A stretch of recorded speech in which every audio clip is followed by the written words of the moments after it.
boys and girls. This is Miss Mitchell. Today I'm going to be reading you Jingle All The Way by Tom Shea Sapien. There are lots of stories about good little boys and girls, but there aren't many stories about good little dogs. But this is a story about Jingle the husky pup. And Jingle was a good dog. He never made a mess. He never chewed holes in things. He never, not even once, kept people awake at night with his barking. And he always, almost always, did what he was told. One day, Jingle was resting beside the front steps of Flatwoods Elementary School. Suddenly, the school bell began clanging out loud, and the children who were inside ran outside. That made Jingle very, very happy.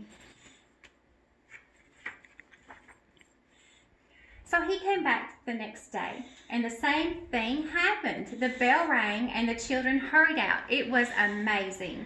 Kevin patted his belly. Sarah scratched his ears. Jennifer said, "Jingle, you are a good dog."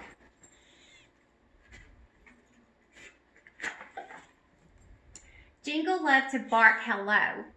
Jingle even loved to sing.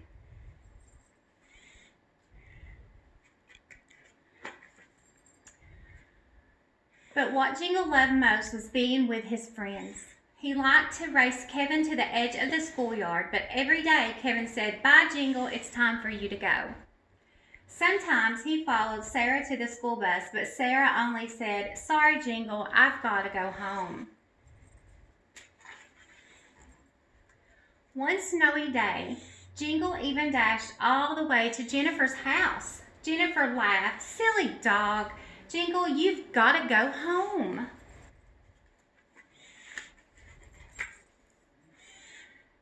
Usually, Jingle did exactly what he was told, but since he didn't have a home, he couldn't go there. Instead, he went back to Flatwoods Elementary School and waited for the school bell. He waited all night and all day, but it didn't ring.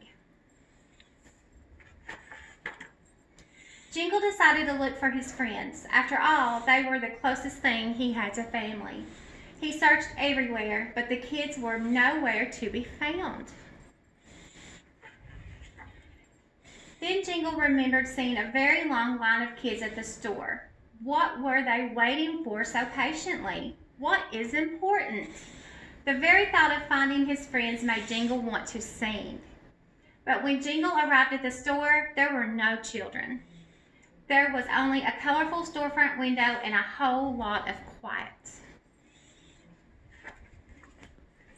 Jingle was tired from all his searching, so he made his way behind the toy store and plopped into the first soft place he found and fell asleep.